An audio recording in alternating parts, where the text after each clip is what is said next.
You're watching ABC 36 on your side. News at 6. Good evening, I'm Erica Bivens. Thanks for joining us on this primary election day. Let's head back over to our chief meteorologist, T.G. Shuck, for another check on that forecast as those polls get set to close here all across central Kentucky.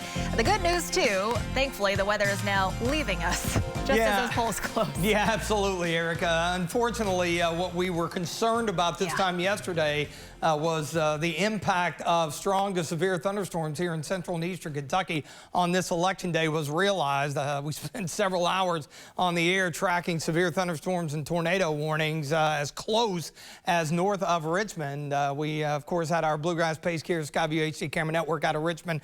You could see the lowering of the storm, the wall cloud. It never reached the ground, but it was showing some rotation on the radar.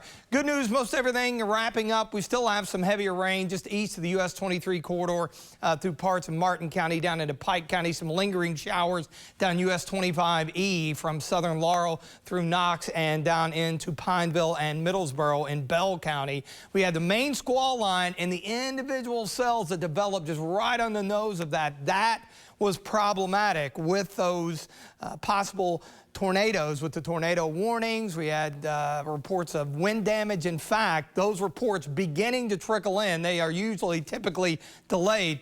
You see the hail reports here. We had some larger hail, but obviously the storm's over earlier southwest of Lexington, so we're starting to get the reports in, and I think we'll see those farther south and east a little later on. Our Bluegrass Pace Care Skyview HD camera network, Hicks and Funson Cam. Here in Lexington, we're at 66. North wind, temperatures haven't moved very much at all. We got rain, cooled air across the area. We're done with the rain, looking good heading into Wednesday. I'll break it down for you in your 7-day coming up. Continuing now with our primary election coverage as polls close here in central Kentucky. Kentucky Secretary of State Michael Adams says voting has been down this year. Adams says early voting turnout last week was down by about 19%.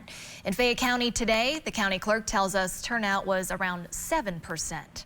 Now, if you suspect election law violations or voting irregularities while you were out voting earlier today, the state says you can report those by calling the state's election fraud hotline. The number's on your screen. That's 1-800-328-VOTE. The Attorney General's office says the hotline is active throughout the year and will be staffed until 7 tonight. As voters cast their ballots today, all eyes were on the race for governor. 12 Republican candidates vying for a chance to run in November against incumbent Governor Andy Beshear. The candidates include State Attorney General Daniel Cameron, former UN Ambassador Kelly Craft, and Agriculture Commissioner Ryan Quarles. Attorney General Daniel Cameron will be waiting for those election results tonight during his election watch party at the Galt House in Louisville. That's where we find our ABC 36's Paxton Boyd live with more. Paxton? Yeah, Daniel Cameron is Kentucky's first black attorney general. He's considered by many to be a rising star in the GOP. And if successful here tonight, he'll become the state's first black nominee for governor by either major political party. That, of course, means that he'd be going head-to-head against Governor Andy Beshear, of course, a Democrat who ranks among the most popular governors in the nation. That's despite leading a state that Donald Trump won by roughly 26 points back in 2020. Now, speaking of former President Donald Trump, it was Daniel Cameron and his campaign that secured that all-important endorsement from the former President Donald Trump, and he is certainly using that to his advantage all throughout his campaign. So make no mistake about it, in what has been a crowded field, Daniel Cameron is the front runner to walk away with the Republican nomination here tonight. Daniel Cameron and his wife, Mackenzie, their one-year-old son, Theodore, casting their ballot at Wilder Elementary School in Louisville this morning alongside their son Theodore. Now, Cameron was relaxed, even joking with reporters that his one-year-old son did not cast a ballot. He went on to say that he was cautiously optimistic, and that's for good reason.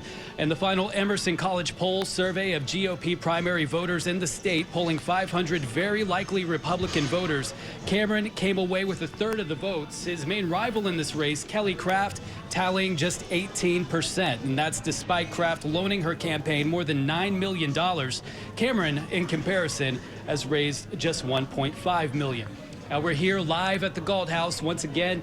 This is the site of Daniel Cameron's election watch party here tonight. He'll be here all night, cautiously keeping an eye on those results as they continue to roll in. We'll be here all along with updates all throughout the night. Live in Louisville, I'm Paxton Boyd, ABC 36 on your side. Meantime, Republican candidate Kelly Craft and her lieutenant governor candidate Max Wise spending election night in Lexington. The two are holding a watch party at the Campbell House on South Broadway. That's where we find ABC 36's Doug High. Hey, thanks, Erica. Doug High with you at the Campbell House, the historic Campbell House in Lexington, the site of many of these election parties, but let's call it an election watch party because that's what we're doing. We're here to watch the returns and to see where we are. Now, as you can see behind me, the stage is being set for Kelly Craft's event. The doors have not opened yet, but when they do, there'll be plenty of well-wishers and supporters here to support Kelly Craft and to watch those returns come in. So, will this aggressive campaign spending pay off? Will the polls hold true? These are all questions that we're going to be watching for you throughout the night here on ABC 36 News. Kelly Craft, of course, has deep Lexington ties, born here in Lexington, a 1984 graduate of the University of Kentucky. So the Campbell House is her spot, and we are here to cover this event as well. So stay with us through the evening right here on ABC 36 News, and we'll be sure to bring you the latest from Kelly Craft's election watch party. Doug High, ABC 36 on your side. Well, another gubernatorial candidate and current Agriculture Commissioner Ryan Quarles hosting his election party tonight at the Embassy Suites on Newtown Pike in Lexington. ABC 36's Anna Medina has been closely following the candidate today and had a chance to catch up with him after he cast his vote. Hello, Anna.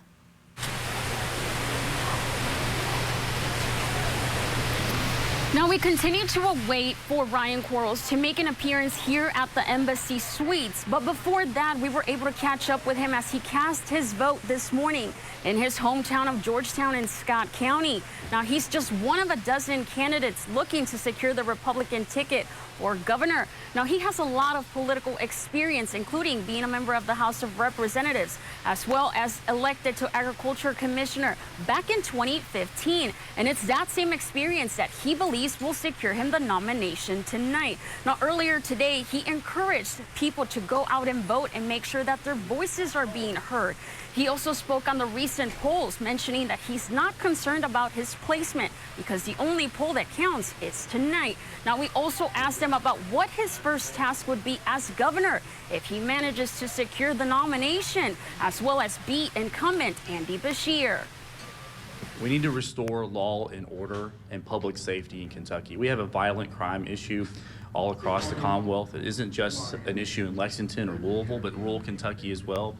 That we need a governor, unlike Andy Beshear, who's going to stand up and support our men and women in law enforcement in the moments that it matters most. That a lot of Kentuckians want a safe and secure Kentucky, and when Kentucky is safe and secure, our economy can grow.